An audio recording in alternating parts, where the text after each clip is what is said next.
Well, if you're thinking about doing some work in your shop and you're limited on space, and I'm always limited on space no matter what, even as big as this shop is, it's a good idea to think of ways to utilize some of the tools that you have. And we have a ton of these work stands right here that we use in the body shop. And this is just real easy. It unfolds.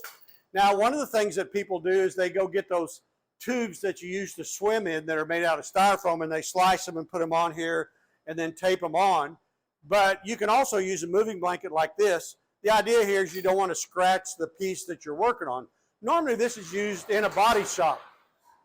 You can see right here that we would put a fender on it like this, and then that fender would be sanded or worked on or whatever. But look how well that works and how quickly that happened, that this fender showed up, and it's working right here for the body man to make it ready to prepare for paint. So this one's been primed and ready to go. But I found another use for this table that I think's great. And I found this piece of plywood that came from one of these pallets where we ordered parts, and it makes a great work table. You just put it on here like this, and you can lay parts on it, and you can use it, and then when you're done, you can put it up.